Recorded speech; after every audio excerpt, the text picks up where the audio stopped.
आज पार्लियामेंट का मुख्य द्वार में बीजेपी एनडीए एमपीज का प्रदर्शन चल रहा था। जिस जगह कांग्रेस और बाकी साथी दल हर रोज खड़ा करते हैं और वहां प्रदर्शन करते हैं, आज बीजेपी एमपीज अपने एनडीए सहयोग के साथ वहां खड़े कर रहे थे। तो राहुल गांधी और उनके एमपीज जबरदस्ती घुस करके अपना शारीरिक प्रदर्शन जो किया है, ये बहुत गलत हो गया है। पार्लियामेंट अपना शारीरिक ताकत दिखाने का कोई ये प्लेटफॉर्म नहीं है, ये कोई कुश्ती का अखाड़ा नहीं है। राहुल गांधी ने भारतीय जनता पार्टी के दो एमपीज प्रताप सिंह सारंगी जी और मुकेश राजपूत जी को बहुत बुरी तरह घायल कराया। जोर से धक्का दे करके खून निकलने तक, सर पे चोट आने तक राहुल गांधी जी ने जो फिजिकल असोल्ट किया है, धक्का मुक्की जो किया है, मैं सबसे पहले उसको खंडन करना चाहता हूं। दूसरी बात, पार्लियामेंट के परिसर में एमपीज अपना अपना विचार लेकर के प्रदर्शन करते आए हैं और कांग्रेस पार्टी और उनके गठबंधन लोग हर रोज करते हैं। आज इस सत्र का पहली बार एनडीए के एमपीज ने प्रदर्शन इसलिए किया क्योंकि कांग्रेस पार्टी ने बाबा साहब भीमराव अंबेडकर को आजादी के समय से लेकर के अभी तक जो अपमानित करने का सिलसिला जारी रखा और फिर झूठ बोल करके पार्लियामेंट और पार्लियामेंट के बाहर अमित शाह जी का पूरा भाषण का छोटा सा 10-12 सेकंड क्लिप दिखा करके जो भ्रमित करने का कोशिश किया, उसका खिलाफ एनडीए एमपीज का प्रदर्शन चल रहा था। तो अपना अपना बात रखने का अधिकार होता है। कौन सा कानून राहुल गांधी को वो ताकत दिया है कि वो आकर के दूसरे एमपी को धक्के मार करके चोट पहुंचाने का? मैं अभी सीधा सीधा राहुल गांधी को सवाल करना चाहता हूं कि अगर सब लोग अपना ताकत दिखा करके मारपीट करने लग जाएंगे तो पार्लियामेंट कैसे चलेगा? वो नेता प्रतिपक्ष है, क्या कोई ऐसा धक्का बॉक्सिंग मार करके एमपीज के साथ व्यवहार करेंगे? हम लोग तो बहुत संयम से अपने आप को मेंटेन किया है।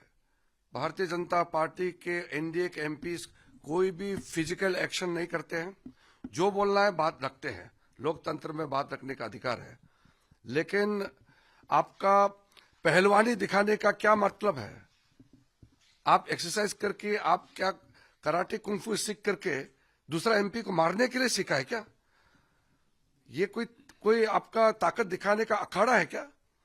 राहुल गांधी का समझना चाहिए, ये नहीं चलेगा। ये कोई राजा का, ये कोई पर्सनल प्रॉपर्टी नहीं है पार्लियामेंट। ये लोकतंत्र का मंदिर है। यहाँ ताकत दिखाने का और अपना स्मार्टनेस दिखाने का ये कोई जगह नहीं होता है। इसलिए हमारा दोनों एमपीज बहुत गंभीर रूप से घायल हो गए हैं। हम लोग देखेंगे आगे क्या कार्रवाई उठाना है। अभी हॉस्पिटल में गए हैं और अभी इलाज चल रहे हैं। हमारे साथी लोग देखेंगे, मैं भी अभी टाइम निकलने से मैं भी हॉस्पिटल जाके देखूंगा। लेकिन जो तस्वीरें सामने में आए हैं और जो लोग मौजूद थे, प्रेस के लोग भी मौजूद थे, सबने बताया कि राहुल गांधी सीधा आकर के एकदम सबको धक्का मुक्की करके हमारे दोनों एमपी को इतना बुरी तरह मारा। अगर हमारे एमपी भी हाथ उठाते तो क्या होते? अगर उनका जैसे बिहेव अगर हमारा एमपी भी करते तो क्या हालत होते? तो समझना चाहिए, ये कोई यहाँ बॉक्सिंग खेलने का, कुश्ती लड़ने का यह अखाड़ा नहीं है। राहुल गांधी को लोकतंत्र में विश्वास रख करके ये सारा चीजें समझ में आना चाहिए। मैं ऐसा हरकत करने का जो राहुल गांधी ने आज जरूरत किया है, इसको धिक्कार करता हूं, इसको मैं खंडन करता हूं। First of all, see, let me be very clear, Makar Dwar is the main entry gate of the members of parliament to both Lok Sabha and Rajya Sabha. The Congress and their other MPs kept on standing on that particular location, and they have been showing placards and doing all sloganeering for an entire session. Today, for the first time, the NDA MPs went there to protest against the insult of Ambedkar by Congress party since 1951. And all the Congress conduct of opposing reservations and insult of the SC, ST and OBC communities. For the first time, the NDA MPs went there to protest.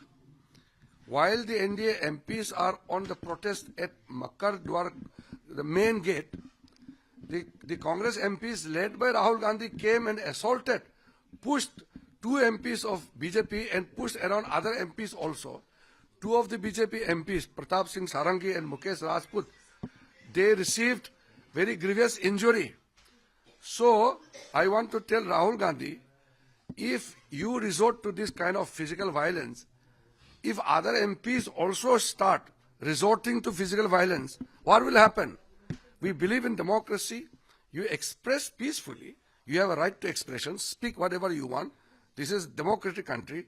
Who has given authorized to Rahul Gandhi to use his physical power against other MPs?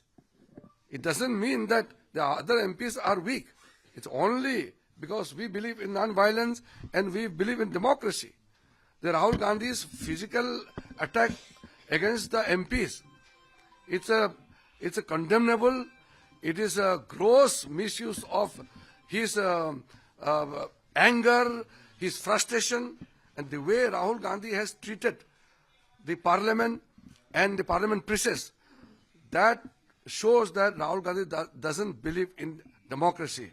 I want to tell Rahul Gandhi, we will see what appropriate action we can take, but he must tender apology to the nation that he has used his physical strength against other MPs. We are not retaliating physically only because we believe in democracy. We are not using our physical strength against other MPs because that is not what we believe in. We believe in non-violence.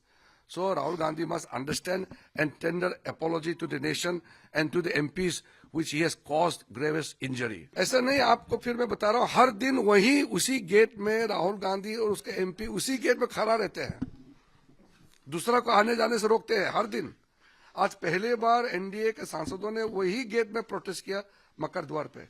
तो राहुल गांधी को हमारे सांसदों के बीच में घुस करके वहां धक्का मुक्की करने का क्या जरूरत है?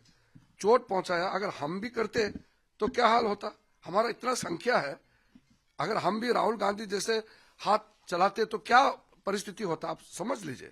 हम ऐसा नहीं कर सकते. Appropriate action will be taken. First, we will see the level of injury because there was a report that the injury is quite serious and there was some oozing of bloods and the medical treatment is now undergoing. We will see the condition now. वो प्रताप सिंह सारंगी और मुकेश राजपूत